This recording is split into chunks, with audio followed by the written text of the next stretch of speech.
fucking take it! You kidding me? Matter of fact, just get it over with.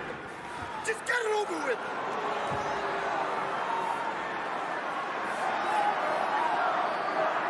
So stupid. I'm so stupid. Do it! Do it! I'm your best friend. Do it! Do it! I want this. That's the one.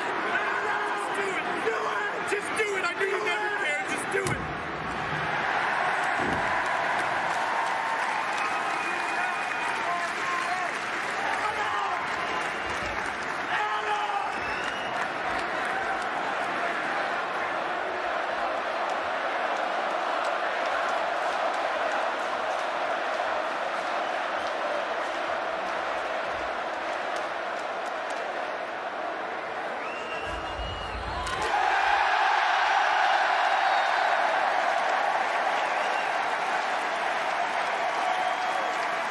Yo, party people, what is up? It's your boy, the best gabber in the biz. What an incredible all-in pay-per-view that we had from top to bottom, start to finish. Every single match delivered, giving us moments that will last a lifetime that we'll remember as holy shit. This night was incredible, and it was so great. We're coming back next year, August 25th, all in Wembley Stadium, round 2. That's right, let's try to freaking beat the crowd from this year of 81,035 and count. And oh my god, the huge numbers of people bought this pay-per-view and are so damn happy of what they received. So many great moments like Cole and MJF still together, baby. Punk and Joe, well, with a little bit of controversy beforehand, deliver as well, with Punk retaining new champions in Soraya and the Acclaimed, and so much more. Guys, don't worry. Even though I'm a little exhausted and I feel like my voice is going from the amazing night that was all in, don't worry. Newest episode to get to Gabe covering this amazing pay-per-view starts right about, like and subscribe now.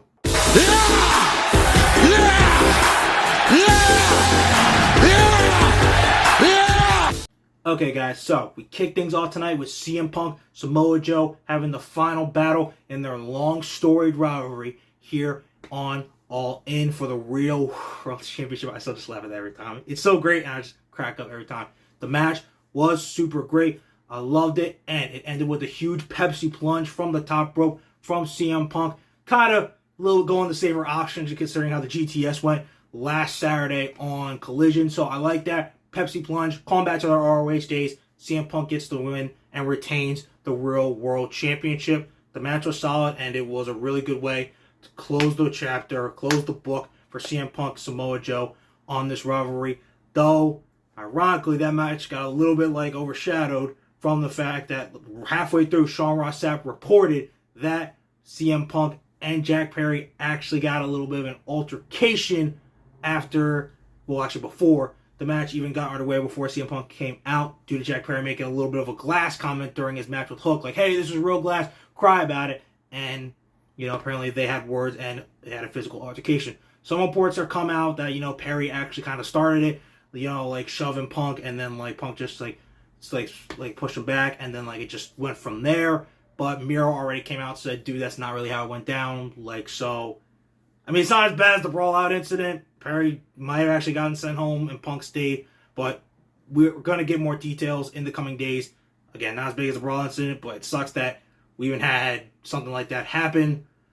Maybe Jack shouldn't have said anything, but Punk doesn't always have to go nuclear if he just stormed up to him. I don't know. Point is, Punk and Joe was really good.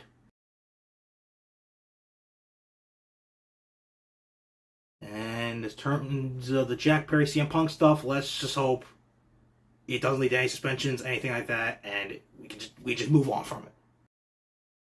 Guys, ironically, the next sets of matches following CM Punk, ironically, were with the Elite, with Kenny, Hangman, Kota Ibushi against Bullet Club Gold, Guns Up, baby, yeah, Rock Hard, Juice Robinson, and Switchblade Jay White, and Konosuke Takeshita, then followed by that by Young Bucks, FTR 3. Talking about the six-man tag, it was really great. I liked it. The fast-paced action was all over the place. Bullet Club Gold are literally gold in the ring, on the mic. Everything that they do, it was fantastic. And Kota Ibushi, Kenny Omega, Hangman, and Page are the three of the best in the world for a reason. And Konosuke Takeshita is going to be there someday at the rate he is going. Ends up getting the pin over Kenny Omega with grabbing the tights,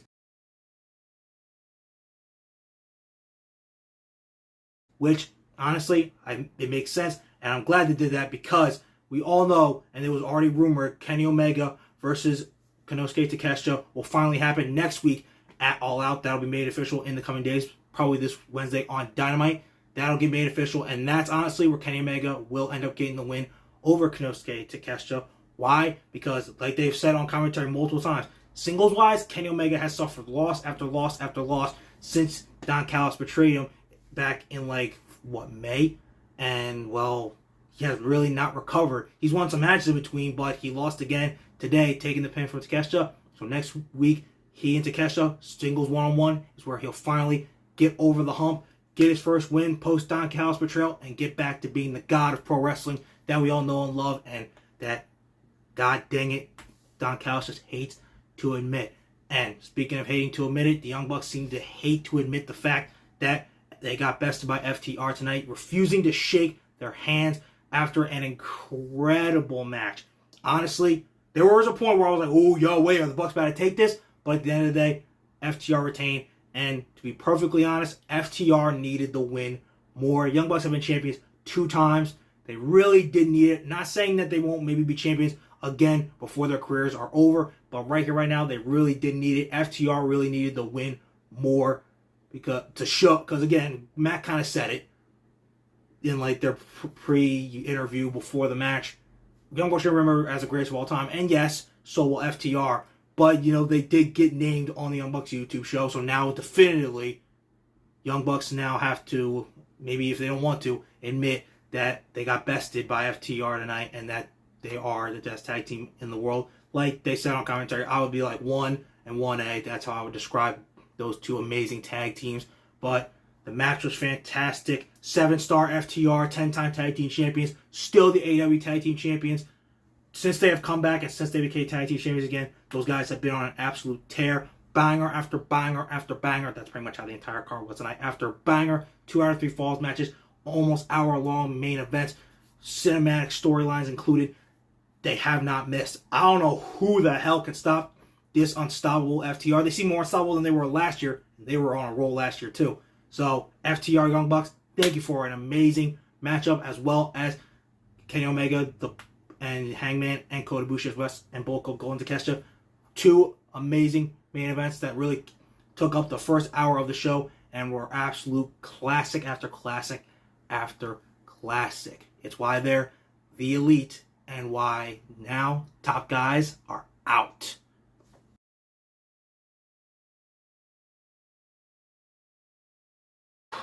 Guys, Stadium Stampede was freaking fantastic. First off, the way they all came in, Moxley, Claudio, and Yuta looking like some freaking Men in Black cosplaying as badasses kind of shit was fantastic. And then it was just all hell from there. It was great, though. Eddie Kingston literally just rushed right to the ring right after Claudio, and Claudio had the same energy. I love how they're always matching each other's energy of just straight up on site. It was fantastic. And plus, having PNP, Proud and Powerful, Santana Ortiz in a match together again just felt so right. And with best friends, too, it was fantastic. In the end, though, our international ruler of the world comes out with the winning pinfall. Orange punch with glass. Ironically, juice with glass. Look at that. Right to the face of Claudio to get the 1, 2, 3. So many parts of this match were amazing. Moxley with those damn skewers literally looked like they were stuck in the head every time. Doesn't Renee just love having her job here at AEW now that she literally gets to just be right backstage watching her husband do this? Isn't it just great? I thought for a second Penta might have been actually hurt because they rushed him out of there, but it was just so he could come back as Penta Oscuro and, lay out Mike Santana with a huge sunset flip powerbomb through 2 tables up by the entranceway. Mox kissing Sue. God, there's so much of this match that was just absolutely fantastic. It was beautiful, violent carnage. In the end, though, I am surprised BCC did not get the win. I thought they were going to have them get the win and then have Orange Cassidy and Mox next week and then Orange beat Mox. But, honestly, maybe they still could be doing that, but because once again, they played into it tonight. The storyline of Orange Cassidy, being so worn down and just barely surviving these title defenses and brutal battles like this and walking out with his hand raised.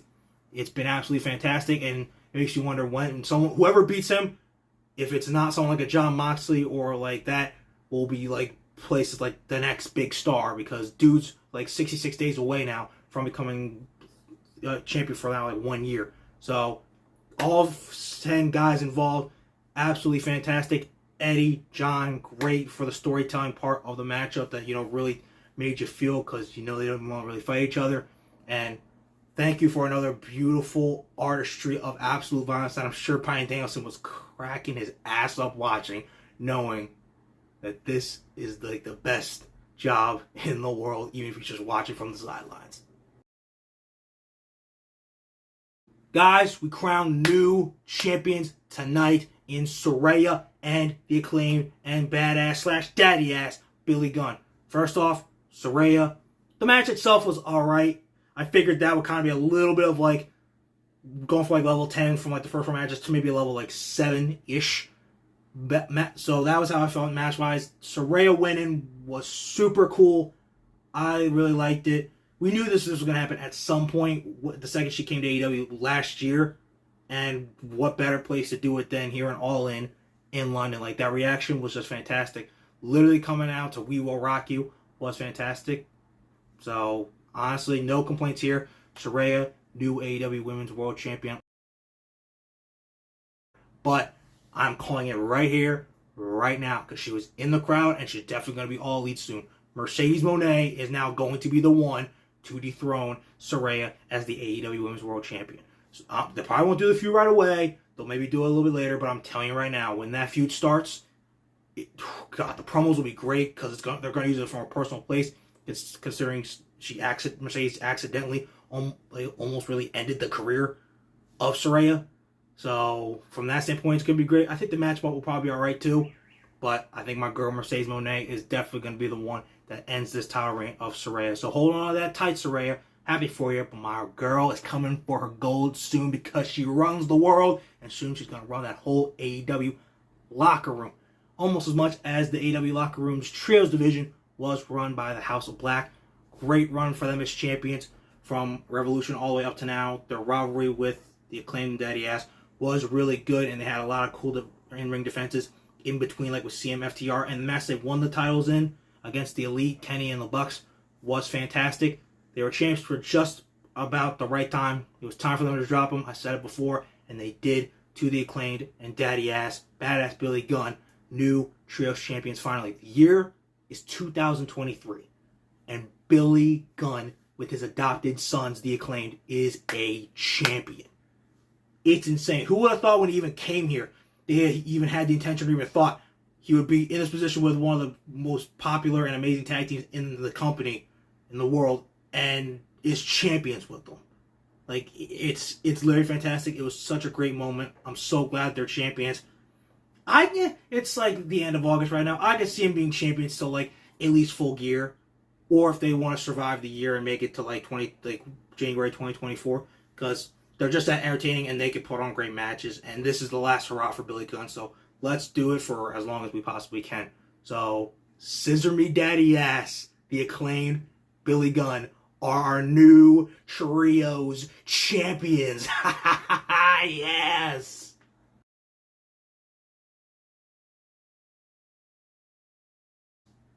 Guys, the coffin match. Sting, Darby Allin, Christian Cage, the literal dead father abuser in terms of his insults. And Swerve, the match was fantastic. It was really fun. That freaking coffin got brutalized more than anybody in the match itself, and everyone else in the match got pretty brutalized too. It was great. I'm sure AR Fox would have been cool in Christian Cage's spot, and it sucks they kind of had to maybe rush it a little bit to like where AR Fox had to get turned on sooner than he pretty much ended up would have been. But Christian Cage, anything he's involved in is automatically great, and it helped building the story to Darby versus Luchasaurus. And anytime I get to see Christian Cage walk out in that turtleneck with the TNT title and say shit like, "This is my title, Darby, you're never gonna have it," like, it's freaking amazing. Which is pretty much why I don't think Luchasaurus is losing next week, because it's just been too good with the Christian Luchasaurus thing. It's made the TNT title more prestigious than it's been in a little bit, like because of all like flip flopping they've been doing. But the match itself, Sting, Darby Allin, now 19-0 as a tag team. If I haven't said it before, I'm saying it now. Sting and Darby, when they're together, they cannot be stopped. Honestly, it's at the point we wouldn't need, I don't know if we really wouldn't mind them like having one like maybe month-long tag team title run, just for the fact that like nobody can stop them as a tag team. And I honestly think they won't ever get beaten until, well, Sting actually retires. But that's a little while away. In terms of tonight, they really showed out in this coffin match. Darby, Stinger, you guys are literally amazing. Especially you, Sting, doing the shit you're doing at the age you're doing. Coming out to freaking another amazing song, Seek and Destroy. Tony Khan, he got the money. Anything is fair game. So, guys, and Christian Cage and Swerve, thank you for an amazing coffin match. You guys all rocked the house. How I'm dead from the amazing in-ring action y'all provided during that match. A couple weeks ago, guys, Will Osprey, Chris Jericho was announced. And at first, there were a couple people that were like, oh, really? I don't really know. And in a couple weeks' time, this past Wednesday, we were automatically sold on wanting to see these two kick the crap out of each other after an amazing in-ring segment during the contract signing. What did they do tonight? Absolutely killed it. Chris Jericho, at the age that he is, should not be able to still put on really great matches against someone like Will Osprey, who is 30 years old, technically not even in his prime yet, but is so freaking good. It was fantastic. The match was great. Osprey obviously came out with the dub, that's just how we do, baby. And after singing Judas live, which was really fun for especially the crowd in London and Wembley Stadium, they were like, all right, he's our hometown favorite. Sorry, Jericho, we're not going to cheer you after this. The match, it was super good. Will Osprey coming out on top. Like I said on the past Dynamite, his contract with New Japan is coming up in 6 months. And when he comes, and when that contract comes to an end, he's going to be all elite. He's going to be running this company. He's going to be world champion here. And the Billy Goat's going to become the GOAT for good reasons, because God, Will Osprey is just that freaking good. You can't even not like him, because his attitude, his in-ring work is just like, this guy's freaking awesome. He's truly the Billy Goat. And in terms of Jericho, he was very frustrated after the loss. Pushing Sammy to the side, I was kind of almost afraid that they were going to have Sammy turn on afterwards when they were showing him in the ring together. But I think they're sticking with the dynamic of Jericho still going to turn heel and Sammy going to go face, and Sammy going over to launch himself back into the big baby face he was before, and eventually launch him into the stratosphere of AEW World Champion. So I'm thinking that they'll probably do this maybe at All Out. Maybe they'll just do Jericho attacking him then, and they'll have this at All Out. Or maybe they try to stretch it to like a Grand Slam or something like that. Or maybe even farther to Full Gear, which might be harder. So I'll go maybe either All Out or most likely Grand Slam for Sammy Guevara, Chris Jericho to finally go down. Because Grand Slam is basically a pay-per-view. So in terms of that, Osprey, great job, bro. One of the best already of all time at only 30 years old. Dude's going places. He's going to be unstoppable once he becomes all elite next year. Guys, Adam Cole, baby, MJF. First off, they won the Ring of Honor Tag Team titles. Holy crap, I was not expecting that. Double clothesline, launching right into the top of ROH's Tag Team title division. I didn't see it coming, but I do like it, because now we know, especially what happened in the main event, Cole and MJF are now pretty much going to feud with the Kingdom pretty much on AEW television over those Ring of Honor Tag Team titles. And we'll go from there, from that. But for the main event, 1, it was fantastic. 2, it was cinematic. 3, it held our heartstrings. And 4, better than you, baby, still together. The brochacho ship, the bromance of the summer, is gonna make it into the fall. Let's go. My heart, dude. It was crazy. There are multiple times where Cole was like, playing the heelish because he knew he had to do what he had to do to win. MJF was kind of hesitating a good amount of times. And sometimes when maybe pull the trigger, they both tried to get each other disqualified by using the chair. The ref got knocked out twice. Poor freaking Bryce Remsburg. Dude got wrecked like on 2 occasions. And Roddy literally tried to help Adam Cole win the big one. He was that close. I thought Cole was about to win it for a second after that low blow and then Panama Sunrise and the boom. But MJF kicked out. And when it came time to make his decision, Cole not once but twice turned down Roddy, didn't hit MJF with the belt. And it may have cost him the match, but it proved once and for all, these two are best friends. The fun is not over yet, and it's absolutely amazing. I was a little scared. I thought there were multiple times that it was going to happen. And then, when MJF was like, dude, you know what? Fine. He's like, you think we weren't friends? You didn't give a shit about me? Just do it. So then when they just hugged at the end and were raising each other's hands in victory as the confetti was falling, I was like, yes! Thank you. Best romance of the summer ever. And we get to make it into the fall with our best friends, Adam Cole and MJF. It's absolutely beautiful. And now that we can, take a sigh of relief that they're still together, it's time for MJF to finally put this Real World Championship to bed, fight CM Punk, and once again become not only the undisputed AEW World Champion, but the undisputed King, the undisputed Devil here in AEW. I'm sure that match will be happening at All Out. But just for today, right now in this moment, Cole, MJF, I love you both. Congrats on being the new Ring of Honor Tag Team Champions, and congrats on still being best buds. You both love each other as brothers, and we all love you guys. Thank you for an amazing run that is not even over yet. Boom. Okay, you guys, that is all in. It was incredible. I already cannot wait, like so many of you I'm sure are watching this right now, cannot wait for All In next year. This one was so great, and I'm sure they'll find a way to top it next year. 81,035 packed it today. Let's try to make it even more next year, because now we know what we're getting, and it's going to be freaking fantastic. But we're not even close to done yet. Another huge week is coming up next Saturday and Sunday. Saturday, WWE Payback. Sunday, All Out. We already got some matches confirmed for both, like Cody Rhodes being on the Grayson Waller effect. Rey Mysterio, Austin Theory, United States Championship, Rollins and Nakamura for the World Heavyweight Championship. More will be, I'm sure, will be announced for that card, like Gunther, Chad Gable, and Zayn and Owens defending the tag team titles.